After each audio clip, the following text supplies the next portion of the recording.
Summer, when the nights are warm, the windows remain open, and silence slowly descends, giving way to sounds rarely heard during the day. The chirping of insects, the whisper of the wind, the creaking of wood underfoot or under something else. We think summer is the season of joy, laughter, and vacations. But for some, it's also the season when everything changed, when the unthinkable happened. And those nights, they never forgot them. Some stories aren't meant to be told in the light of day, because they awaken something that never truly sleeps. So, turn off the lights, put on your headphones, and get ready. Here are 3 true stories. Scary, disturbing, all told in the middle of summer night. And if you start to feel a chill running through you, it might not be the heat. Candle Story 1, The Cabin by the Lake. It was a summer like any other. Hot, humid, with that particular smell of sun-warmed pine trees. Hugo, Leo, Clara, and Samira had decided to spend 3 days away from the world, without cell phones or the sound of cars. A destination? An old abandoned cabin near Lake Roussel, a secluded spot, lost in the heart of the forest, about which the locals spoke in hushed voices, as if its name brought bad luck. No one had lived there for years.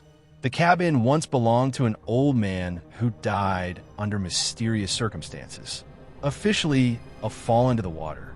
Unofficially, rumors spoke of a body found sitting by the lake, eyes wide open, frozen like a statue. But they weren't afraid.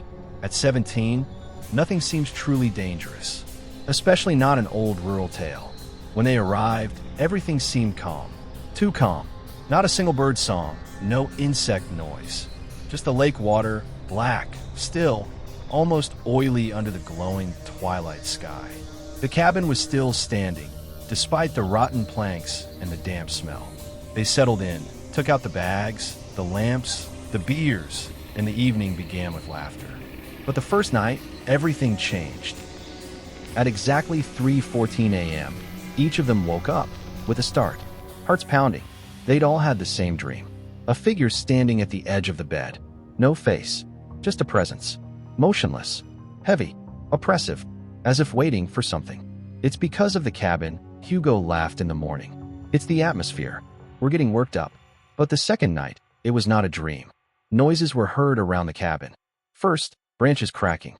Then footsteps, slow, heavy, circling around and around.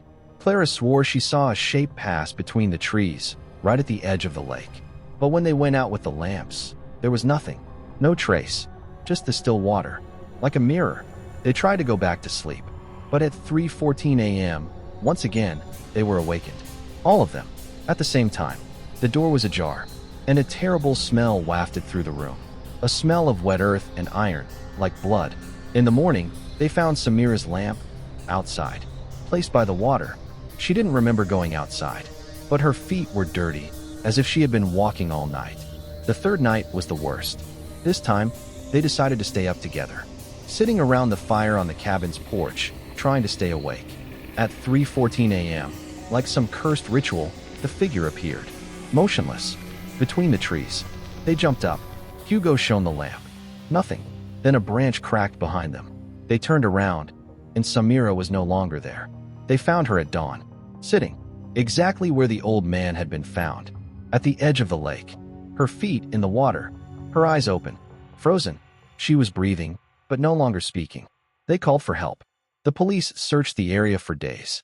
No signs of forced entry, no fingerprints, just a series of drawings etched into the earth around the lake. Incomprehensible symbols, like a forgotten language. Since that day, Samira has never spoken again. She lives in a center, far from everything. Sometimes she draws this silhouette, always by the water, always faceless. The others never went back there. Hugo sometimes says, between silences, that he still feels a presence at night, as if something were watching him. Today, Lake Roussel is still there, peaceful, calm, but the locals no longer go there. And the cabin? It burned down, they say. Yet, on some recent maps, it reappears. And if you ever venture there, check the time carefully. If your watch displays 3H14, run away. Telephone receiver story 2, The Midnight Call. Summer 2018. Thomas, 19, was spending a week with his grandparents in the countryside. An old stone house, tucked away at the end of a dirt road, surrounded by fields and silence. They had gone on a pilgrimage for a few days, and he had offered to house sit. The place was peaceful during the day, almost too quiet for someone accustomed to the city. The kind of place where you could hear every creak of wood, every slamming shutter. But at night, it was something else. The third evening, at exactly midnight, his phone vibrated.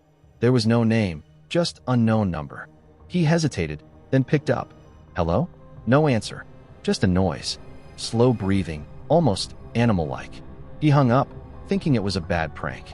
But the next day, at 00H00 pile, the phone rang again. Same number, same silence, same breath. What troubled him was that the call never lasted more than 66 seconds. Not one more. He tried to block the number, but every night, at the same time, the phone vibrated again. Unreachable, impossible to identify. And each time, there was this breathing. Slow, regular, as if something was waiting for him to say something. On the fifth night, the voice finally spoke. You're wearing a red t-shirt tonight. Thomas felt a lump in his throat. It was true. He slowly backed away from his bed and looked around. You just turned off your lamp. Why? He threw the phone to the floor in a panic. He hadn't said anything, and he was alone in the room. Or so he thought. He immediately turned the light back on and searched every corner of the room. Nothing. The house was locked. Everything seemed in order. And yet, something was wrong. A sensation, as if the air had become denser. As if space itself were holding its breath. From that evening on, Thomas hardly slept. He tried not to think about it, but every night, at midnight sharp, the phone vibrated. He put it on airplane mode. He turned it off. He even locked it in a drawer. More, the phone was still vibrating. On the ninth night, when he refused to answer the phone, he heard steps. In the hallway. Slow. Irregular. As if someone were moving forward limping. He got out of bed, armed himself with a flashlight, opened the bedroom door, and saw nothing. But the footsteps continued. Right behind him. He turned around suddenly.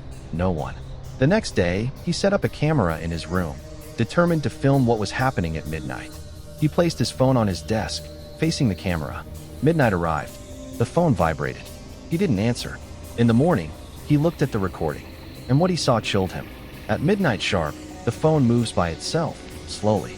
Then, just behind him, a dark figure stands, barely visible. A human form. Still, faceless. Breathing quickens over the audio. His own. He hadn't heard it. He left the house that day in a panic, claiming he felt unwell. His grandparents never understood. He said nothing. Since then, he's changed his number. Twice. He's turned off his voicemail and deleted all his apps. But, every summer, between June and August, the same phenomenon begins again. Always at midnight. The phone starts to vibrate. And even if he sold it, even if he turned it off, he feels the vibrations under the pillow. As if something had made an appointment with him. And again tonight, at midnight, he waits. He has never responded since. But he knows that one day the voice will speak again. And this time, she will be in the room. Sparkles, Story 3, The Lights of the Forest. It was a summer night, muggy and heavy, as if frozen in time. It was around 10 p.m. when Amine, Jade, Thomas, and Lucy decided to go for a night hike in the Merville Forest, a wooded area renowned for its local legends. It was said that on certain specific dates, strange lights appeared between the trees. Old people spoke of souls trapped between two worlds, but they didn't believe it. They were just looking for a thrill. They set off with headlamps, a bag of supplies, and the excitement of an unusual adventure.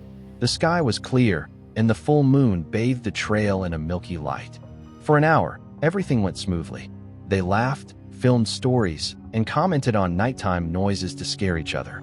Then, suddenly, all the lamps went out at the same time. No more artificial light. Only the moon remained. And the silence became eerie, as if the forest itself were holding its breath. Isn't that funny? Who did this?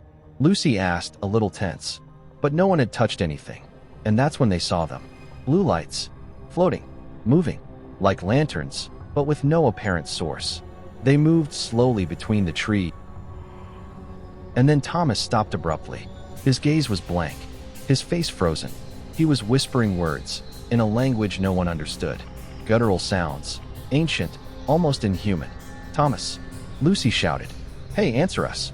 But he continued, his eyes wide open, as if he saw something that others didn't see. Then the blue lights returned. Closer. They seemed to dance around them, forming a circle. The air became denser, hotter. Their breathing quickened. Their legs felt heavy. A high-pitched buzzing pierced their eardrums, like a frequency too high for the human ear. They couldn't move anymore, frozen in a circle of light. And suddenly, everything went out. Blackout total. When they opened their eyes, it was daylight. The sun was barely rising. The four of them were lying down at the entrance to the forest. No memory of how they had gotten out. No words exchanged. Just silence. And one disturbing detail, their watch showed the same time. 03:33 exactly. They didn't speak of that night for months. Not even to each other. As if a silent pact had been formed. But since that day, Lucy always has the same dream, every year at the same date. She sees herself standing in the middle of the forest. Blue lights dance around her. And in this dream, Thomas no longer has a face. He looks at her, and he whispers in that forgotten language. There you have it. 3 stories. 3 summer nights where something invisible intruded into reality. And if these stories seemed too strange to be true, know one thing. Each of them was told by those who experienced it. Their voices trembled. Their gaze shifted. But the details remained precise, as if engraved forever. There are things we don't understand. Phenomena that science cannot explain. Moments when the world turns upside down, slowly, without us realizing it. These are not movies, not legends. These are just moments when something passed close. Very close.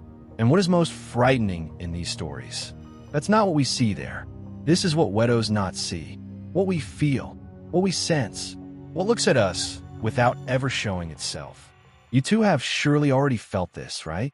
This sudden shiver when it is not cold. That feeling that you're being watched. The abnormal silence just before a noise arises. This intuition that you are not alone. So tell me, and you, what would you do on a night like that? Would you dare to walk in the forest alone after midnight, answering an unknown call in the middle of summer? Or venture near a lake that no one talks about out loud? Summer seems peaceful. We think it protects us, warms us. But sometimes the heat hides very real presences darker than winter. And it's not the cold that kills. This is what we don't see it coming. Thank you for listening to the end. If you like this kind of story, subscribe, leave a comment, and most importantly, share your own story. Who knows? She might appear in a future episode. And remember, the scariest thing is not what is scary.